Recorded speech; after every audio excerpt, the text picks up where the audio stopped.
How to become immune to injurious thought attraction. The first thing to do is to begin to cut out fear and worry. Fear thought is the cause of much unhappiness and many failures.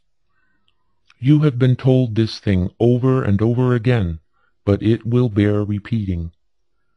Fear is a habit of mind which has been fastened upon us by negative race thought, but from which we may free ourselves by individual effort and perseverance. Strong expectancy is a powerful magnet.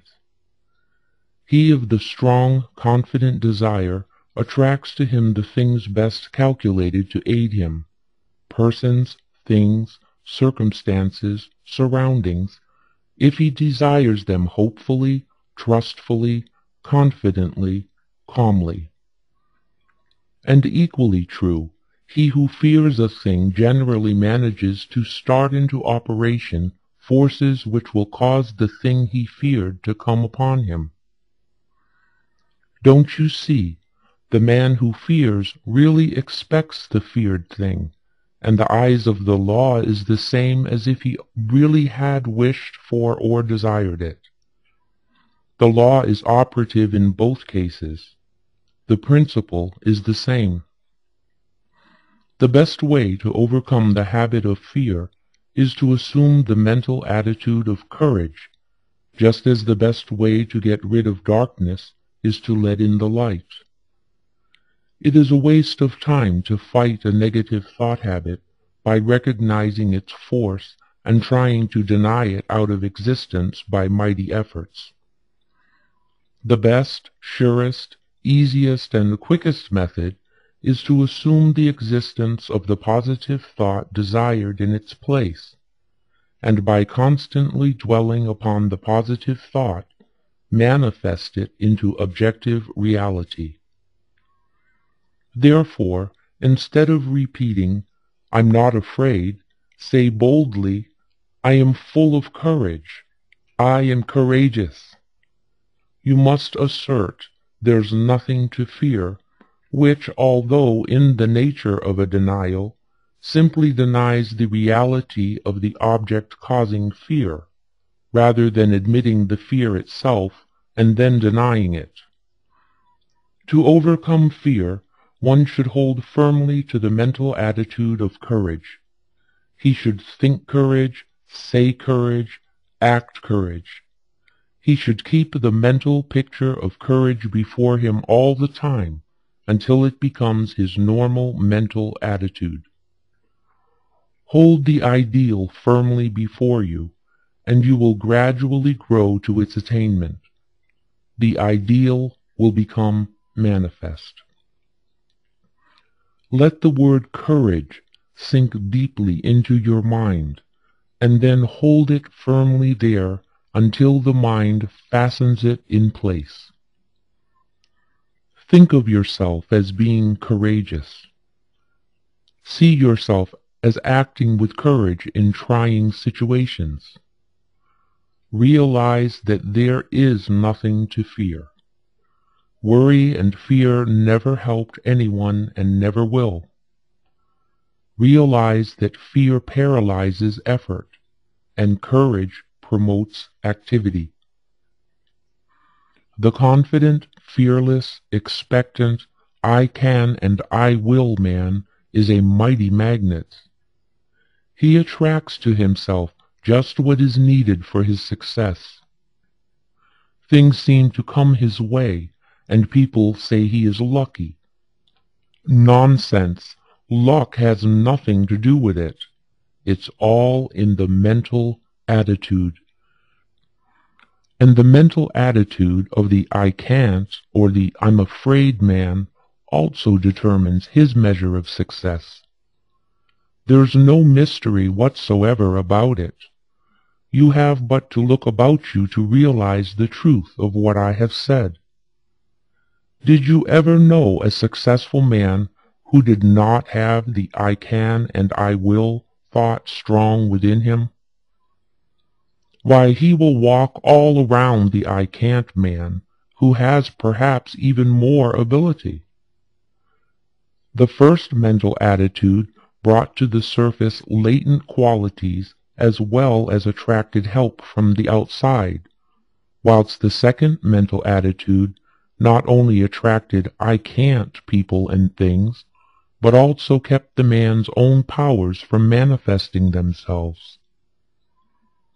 I have demonstrated the correctness of these views, and so have many others, and the number of people who know these things is growing every day. Don't waste your thought force, but use it to advantage. Stop attracting to yourself failure, unhappiness, inharmony, sorrow. Begin now and send out a current of bright, positive, happy thought. Let your prevailing thought be, I can and I will. Think, I can and I will. Dream, I can and I will. Say, I can and I will. And act, I can and I will. Live on the I can and I will plane, and before you are aware of it, you will feel the new vibrations manifesting themselves in action. You will see them bring results. You will be conscious of the new point of view. You will realize that your own is coming to you. You will feel better, act better, see better, be better in every way after you join the I can and I will brigade. Fear is the parent of worry, hate, jealousy, malice, anger, discontent, failure, and all the rest. The man who rids himself of fear will find that the rest of the brood has disappeared. The only way to be free is to get rid of fear. Tear it out by the roots. I regard the conquest of fear as the first important step to be taken by those who wish to master the application of thought force. So long as fear masters you, you are in no condition to make progress in the realm of thought, and I must insist that you start to work at once to get rid of this obstruction. You can do it, if you only go about it in earnest. And when you have ridded yourself of the vile thing, life will seem entirely different to you. You will feel happier, freer, stronger, more positive, and will be more successful in every undertaking of life. Start it today. Make up your mind that this intruder must go. Do not compromise matters with him, but insist upon an absolute surrender on his part. You will find the task difficult at first, but each time you oppose him, he will grow weaker, and you will be stronger. Shut off his nourishment. Starve him to death. He cannot live in a thought atmosphere of fearlessness. So start to fill your mind with good, strong, fearless thoughts. Keep yourself busy thinking fearlessness, and fear will die of its own accord. Fearlessness is positive. Fear is negative. And you may be sure that the positive will prevail.